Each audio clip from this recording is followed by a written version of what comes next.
वो है इसमें स्मृति, फिर समाधि और फिर संयम। अब तीसरा जो है वो है संयम। तो स्मृति एक बार हम फिर से दोहरा लेते हैं, स्मृति को और समाधि को।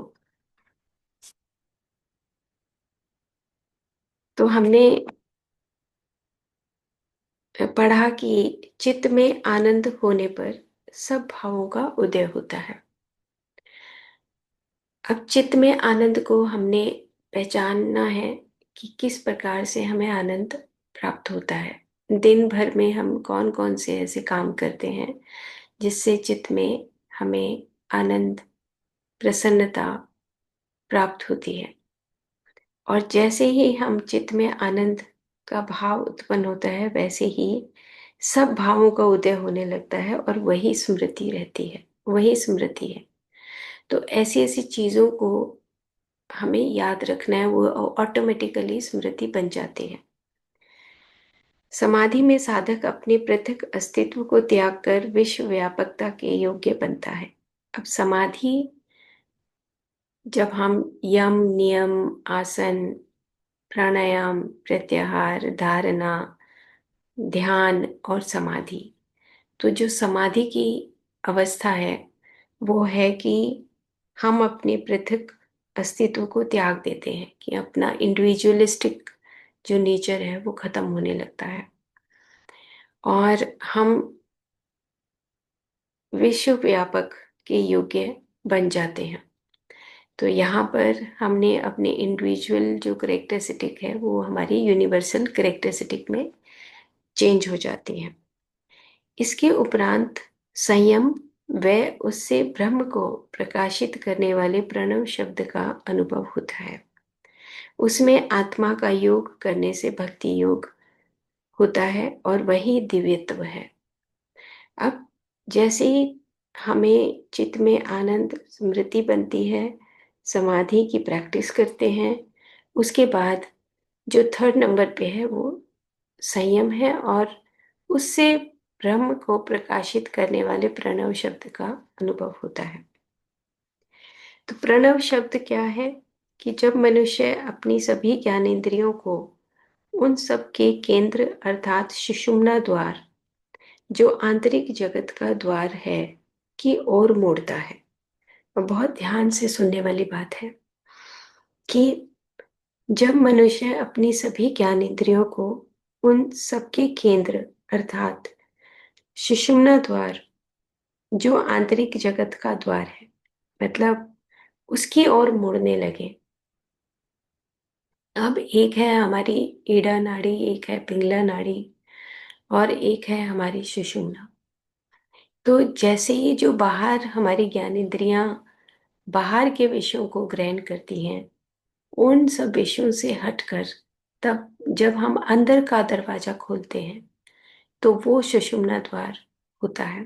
तो जब हम अंदर का दरवाजा यानी कि सारे ज्ञानेंद्रियों को उन सब के केंद्र अर्थात सुषुम्ना द्वार, जो आंतरिक जगत का द्वार है, उसकी ओर मुड़ जाए, तब उसे ईश्वर द्वारा भेजे गए अपने प्रकाशमय शरीर के अर्थात राधा या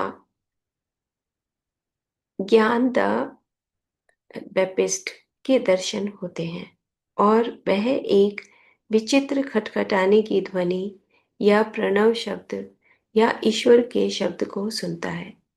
अब देखो, यहाँ पर ये बहुत थोड़ा सा और गहरा विषय आ गया है कि जैसे ही हम अपनी ज्ञानेंद्रियों को अपनी आंतरिक जगत का जो द्वार है, सुषुम्ना द्वार, उसकी ओर मोड़ते हैं, यानी कि जब हम आंख बंद करके बैठ जाएं और हम अंदर को, अंदर की आवाज को सुनने लगे, हमारी ज्ञानेंद्रियां धीरे धीरे अंदर की ओर मुड़ने लगे, तब वो दरवाजा खुलता है। और तब उस दरवाजे के अगले पल आगे जैसे वो दरवाजा खुलता है तो हमें वो प्रकाश दिखाई देता है। राधा या जॉन द बैप्टिस्ट के दर्शन होते हैं। यानी कि उस प्रेम का वेग जब उत्पन्न होता है तब हमें राधा के दर्शन होते हैं। वह एक विचित्र खटखटाने की ध्वनि या प्रणव शब्द या ईश्वर के शब्द को सुनता है, तब वह उसको कुछ सुनाई देता है।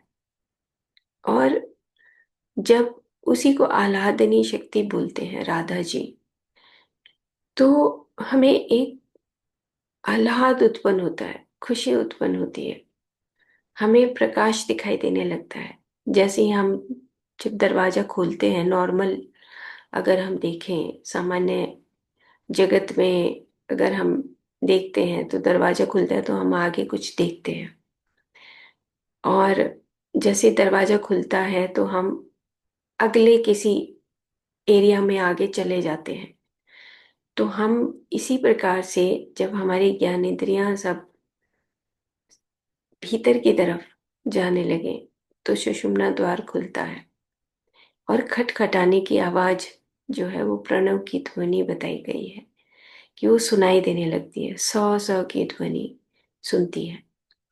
और जब वो ध्वनि सुनती है तो हम जब अंदर की उस प्रकाश को देखते हैं, अंदर की उस आनंद को देखते हैं, तो वो जो आह्लाद उत्पन्न होता है हमारे अंदर, उसी को यहाँ पर राधा या बाइबल की बात बताई गई है, जॉन द बैप्टिस्ट हम उसको बोलते हैं।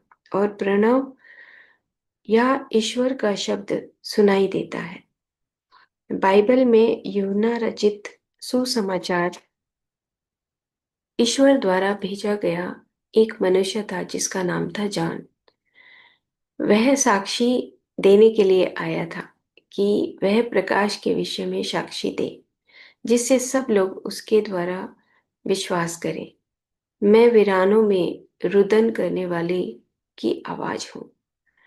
तो ये बाइबल में लिखा गया है। तो ये जो कैवल्य दर्शन पुस्तक है, ये बाइबल और सनातन धर्म के को कंपैरिजन के रूप में बताया गया है कि बाइबल भी वही बात बोलता है जो सनातन बोलता है, कोई भी भेद नहीं है। तो अब थोड़ा और आगे बढ़ते हैं। संयम। इस प्रकार दर्शन कर लेने के बाद मनुष्य स्वाभाविकतः ईश्वर के प्रकाश के अस्तित्व में विश्वास करता है और अपने आप को बाह्य जगत से पूर्णतः वापस खींचकर सुषुम्ना द्वार पर ध्यान एकाग्र करता है। इस आत्म एकाग्रता को ही संयम कहते हैं। अब देखो, यहाँ पर हम उस संयम को किस प्रकार से समझें, उसमें मैं थोड़ा इंग्लिश में पढ़ देती हूँ, इसीलिए ये स्लाइड जो बनाई है। हेंस अराइजेस संयम, रेस्ट्रेन और overcoming the egoistic self, by which one experiences the Om vibration that reveals God.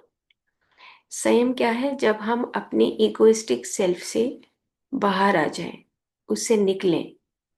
और उससे निकलने का तरीका यही है कि जो हमारी 5 सेंसरी ऑर्गन्स हैं, 5 सेंसेस हैं, उन ऑर्गन्स के ऊपर हम अपनी प्रैक्टिस करें कि ज़्यादा बाहर के एक्सटर्नल जो हमारे ऑब्जेक्ट्स हैं, एक्सटर्नल अफेयर्स हैं, हम उनको ना देखें, ना सुने, कम बोलें, मौन में चले जाएं, स्टिलनेस की प्रैक्टिस करें, ना टेस्ट के ऊपर भी कंट्रोल करें। तो ये जो हमारी 5 सेंसरी सेंसेस हैं, इनको हमें अंदर की तरफ मोड़ना है, रेस्ट्रेन करना है, ओवरकमिंग द इगोइस्टिक सेल्फ।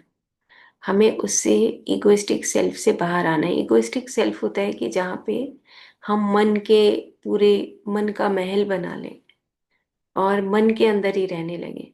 तो हम ये देखें कि मन के अंदर जब रहते हैं, मन का महल है कि हम आराम से बैठे हैं, लग्जीरियस लाइफ है, अपना खाना आ रहा है तो खाना खा रहे हैं, है ना, जब दिल में आ रहा है सो रहे हैं, जब दिल में आ रहा है बात कर रहे हैं, जब हर चीज मन के अकॉर्डिंग जब हम करते हैं तो मन का महल है वो। लेकिन उस मन के महल से बाहर आकर हमें उस सेंसेस को अपने अंदर की तरफ जब हम मोड़ते हैं, तब सुषुम्ना द्वार खुलता है अंदर का, और खटखटाने की आवाज सुनती है। जैसे खुला तो आवाज आती है, ओम ओम की ध्वनि सुनाई देती है। तो यहाँ पर which one experiences the Om vibration that reveals God, और वो जो ध्वनि है वो बताती है कि हम भगवान हैं या भगवान यहाँ पर मौजूद है। Thus the soul is baptized in bhakti yoga devotion, and this is the state of divinity। और तब हम वहां पर वो प्रेम बहने लगता है, और हम हमारे अंदर एक शक्ति उत्पन्न होती है जिसको राधा बोलते हैं। हम राधे राधे बोलते हैं ना कि, तो वो जो शक्ति है वो है अंदर की जो ध्वनि है, जिससे आह्लाद उत्पन्न होता है कि बस यही है और तो कुछ है नहीं। ये एक्सपीरियंस होता है जब हम गहरी साधना में जाते हैं। दिन भर हम उस साधना में अ, बिल्कुल मग्न होकर अपने कार्यों को उस साधना के अनुरूप करते हैं, तब ये भक्ति योग उत्पन्न होता है। और तभी हम उसी को हम this is the state of divinity बोलते हैं, और उसी को हम संयम बोलते हैं। भक्ति योग इस संयम या सुषुम्ना द्वार पर अपनी सारी एकाग्रता से मनुष्य का बपतिस्मा हो जाता है, यानी कि भक्ति योग उत्पन्न होती है। अर्थात वह ईश्वर की ध्वनि की पवित्र धारा में लीन हो जाता है। मतलब आप देखो कि ये अब कैसे होगा। यही 2026 में बोल रहे हैं कि अ, बहुत ज्यादा अभी विनाश हो रहा है धीरे धीरे। कहीं पर अम, लड़ाई झगड़े हैं, कहीं पर नेचुरल कैलेमिटीज आ रही हैं, कहीं तूफान आ रहा है। तो इन सब से परे होने के लिए हमें अपनी साधना को बढ़ाना होगा। और अपनी साधना को बढ़ाने का तरीका यही है कि जब समय मिले आंख बंद करके बैठ जाओ, या दूसरे किसी फ्रेंड से फोन लगाओ, अपना सत्संग करो। यार मैं ये किताब पढ़ रहा हूँ, इसमें इसका मतलब क्या होता है मुझे बताओ। तो जो सत्संग है वो हमें इस तरह के वातावरण से बचा सकता है। ध्यान साधना इस तरह की वातावरण से हमें बचा सकता है, शांत कर सकता है। तो ये तीन चीजें हैं, स्मृति, समाधि और संयम। इन तीनों चीजों के बाद चित्त में आनंद की उत्पत्ति होती है। चित्त प्रसादे सती सर्व भाव उदय समृद्धि। अपने आप ही सारे भाव हमें समझ आने लगते हैं कि प्रकृति ऐसे ही चलती है, नियम ऐसे ही चलता है। तो स्मृति बनने लगती है, फिर हम एकत्व का भाव आने लगता है, संयम आ जाता है। यही संयम है।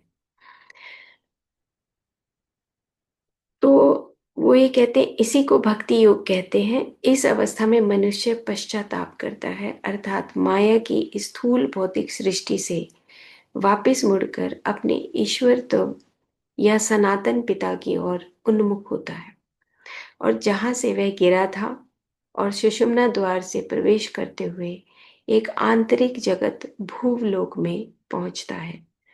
आंतरिक जगत में इस प्रवेश को ही मनुष्य की का द्वितीय जन्म कहते हैं।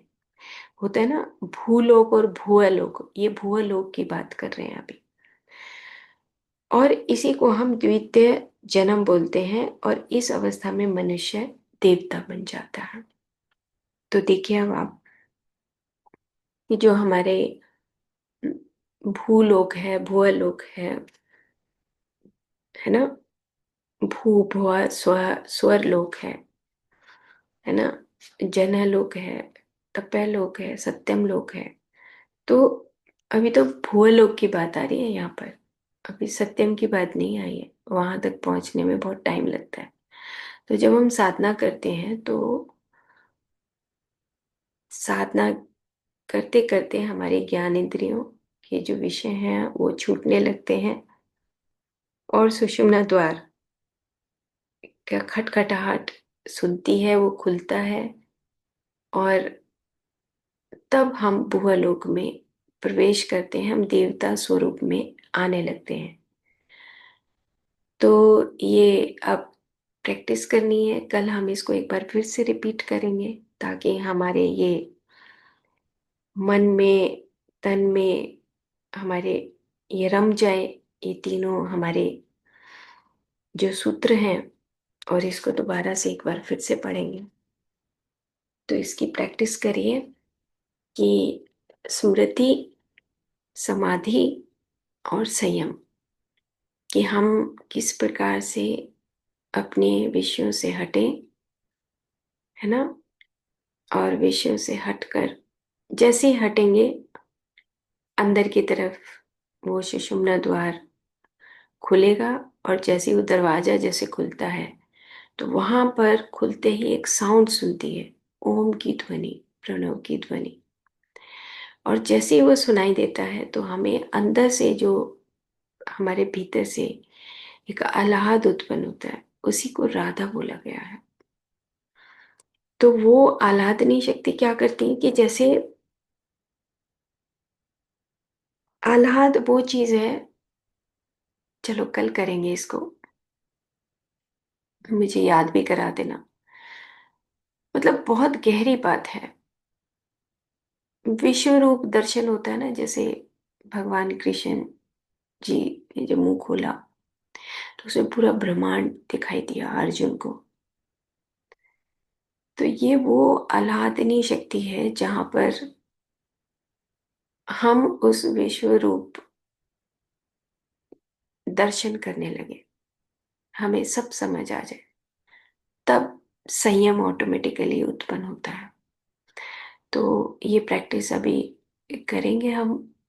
जूम सेशन जैसे खत्म हो, हम तुरंत 5-10 मिनट जैसे जैसे भी हमें टाइम है, जरूर से जरूर ये प्रैक्टिस हमें करनी है। Okay, thank you.